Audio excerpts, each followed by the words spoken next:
everybody, and welcome back. So I have a bit of a special guest this week, mostly because I needed help with some electricity, and a subscriber like you guys came down from Cincinnati and offered to help. And so let me get to him, and he'll tell you a little bit about himself. Hey, I'm John. I have a house over in Cincinnati I've been working on for about a year or so. Before that, I work in live entertainment and stuff. I'm really familiar with how power works.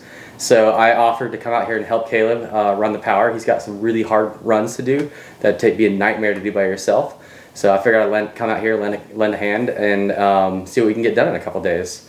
So that's what we're doing on my video. We're showing all that, and then we'll hop over to him and he'll finish up what he's doing for his video. You can see what we did here on my channel, Dirt Pickle, and we'll have a link to that in the description below. So we're gonna get at it. We got 2 days to pull this off. So we're gonna go ahead and make that happen. But you'll have to check out all that on his Dirt Pickle channel, and I'll definitely link that in the description. Go check it out. You'll see everything we did over there, and then go check out John's house because it's really cool. So we'll be back with you guys after that.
Okay, everybody, so welcome back.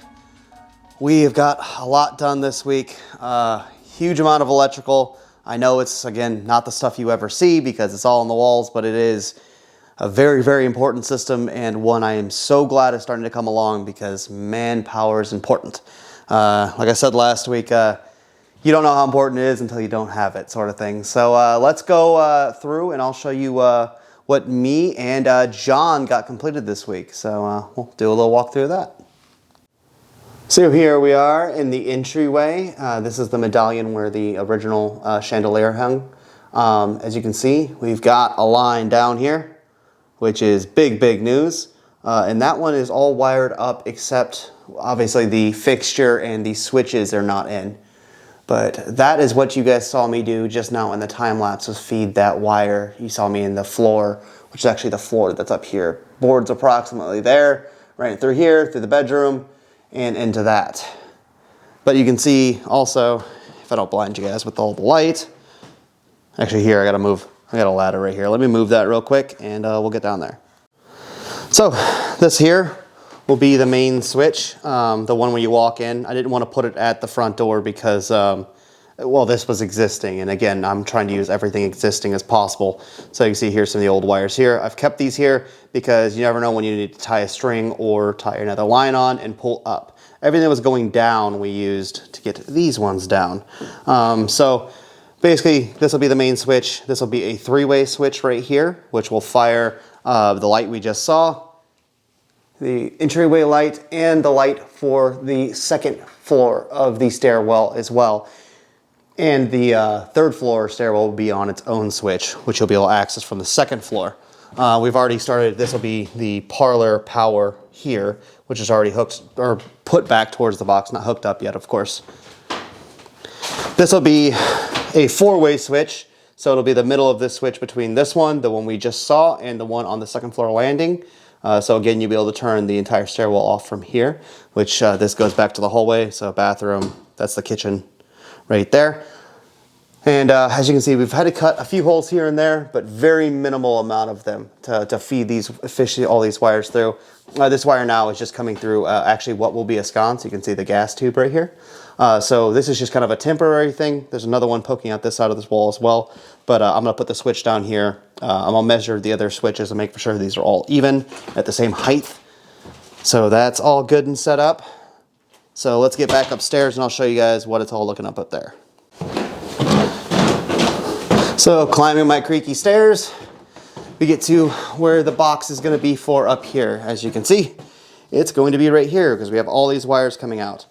Now, of course, two of these wires are for the upstairs.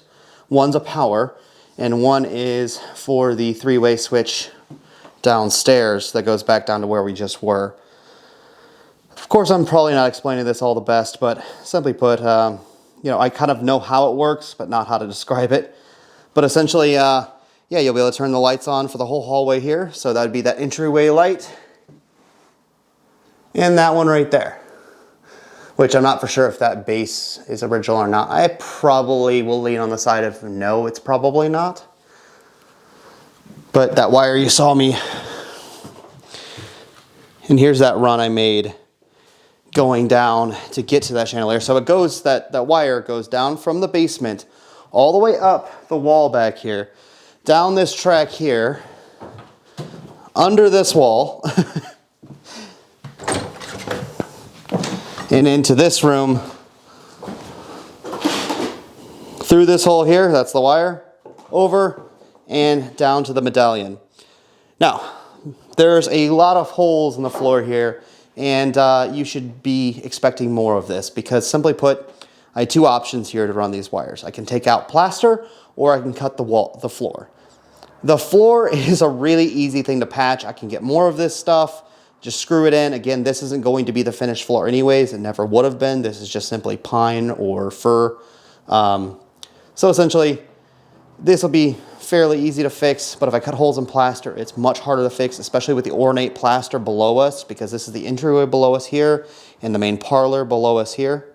So basically just trying to cut as small of holes as possible to fish the wires where I have to fish the wires. So you can see floor outlet here. There'll be a floor outlet here, right where it's centered. Floor outlet here. and then one over there in that corner. The rest of these walls are interior walls. That's exterior, so that's brick, so I can't run a box into those walls. These will have traditional boxes. You'll see one there and one there.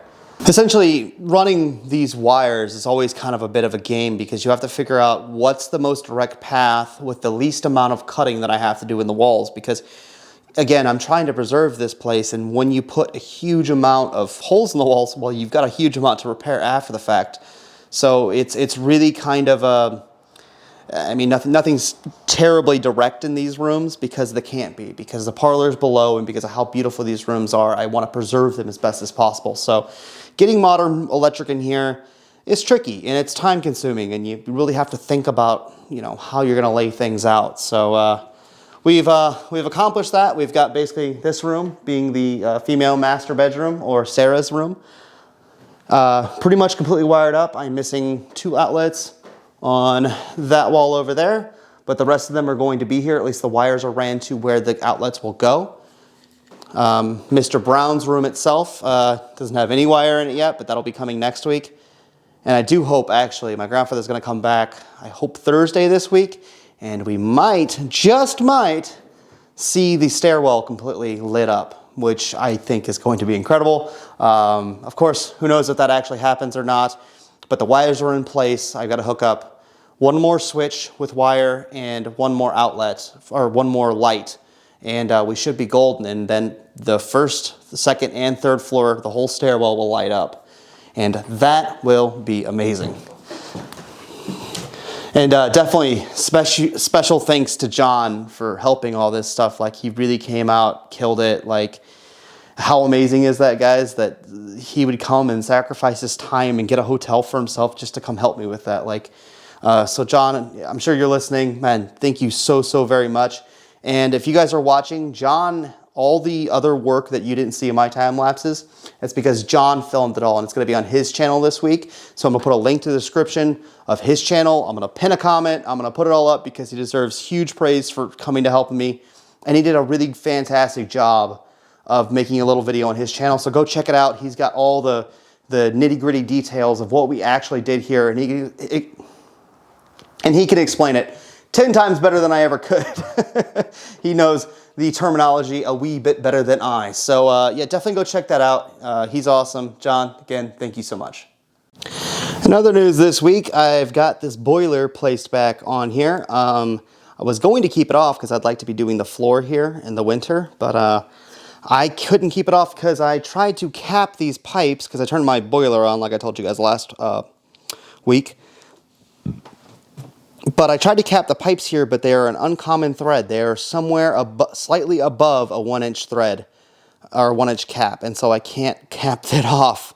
Or at least with anything I can buy from the hardware store. I looked and I couldn't really find any caps, and it's getting cold out. I'd like to have heat, and so I just pushed the radiator back where it was, reconnected it back up, and I have to say, it feels so much nicer in here. I've been working with a t-shirt on all day, and it's been, you know, between 30 and 40 degrees outside kind of all day, and these things work a treat. They are really awesome. I love the just really dry, nice, radiant heat that comes off them. So radiators for the win for sure. So guys, I do want to show you guys really quickly a few of the really cool items you guys have sent me. You guys have sent me some really amazing ones, and I'm super backlogged with all of them because you guys sent too many things. So let me show you the few things I have kind of handy here, and I'll show you guys, yeah, a few of the really nice things that people have sent us that are super useful and super appreciated. So thank you guys all in advance. So first off, I want to start off with these really cool antique towel racks for the bathrooms. This one being one that would go perfect for the needle shower area, which I think should be in the, or will be in the basement. And this one I think will be perfect for the second floor bathroom because it's all brass or copper one, but still it has that, you know, gold color to it. And these are sent to us by Ed. Ed, thank you. I know it's been a long time coming, but really stoked on those. Next, let's turn our attention to this really lovely little postcard. It was sent by Carol from the Philippines. Long way to send something, but really happy you sent this. And I know you sent it a while ago. But as I go back through things, that, you know, everything's always in safekeeping, and I always lose things in safekeeping. So But, you know, it's in an area that nothing would ever happen to it. Can't wait to have a fridge to be able to hang all the postcards up from you guys, because it's really cool to have them all. So, there's a few items here that Monica has sent us. These push plates. I don't know if they're quite Eastlake, but they're really ornate, and I really love them. Same thing with these 2 push plates here. This one's full brass. This one is a 3D print of one, I believe, or plastic in one way, shape, or form. But really cool, aren't they? And actually, we have a set of push plates on our door that have Arabic on them, which are really pretty. We'll have to put another push door in the house somewhere so I can utilize these, because they're really, really awesome. And so thank you, Monica, for these items and this here. Oh, actually, and this. These bellows, which are really cool. We have a set actually that came with the house. Who knows from whose stuff originally, but we did have a set of bellows that came with the house, and these ones are actually really similar. And this little note here, which is a receipt to the, well, if it will focus, this receipt here from the office of Charles S. Brown & Co., Warren Street, New York. I do not think this is actually our Charles S. Brown, but it is a Charles S. Brown, and it's still really cool to see. It seems like he spent quite a bit of money back for 1889, $174. That's quite a bit of money, so whatever he was buying was quite a bit. Can't quite see what it was there. Can anybody make that out? Yeah, I don't exactly know what it was. But still, rather cool. Monica, thank you. All these items are really, really cool.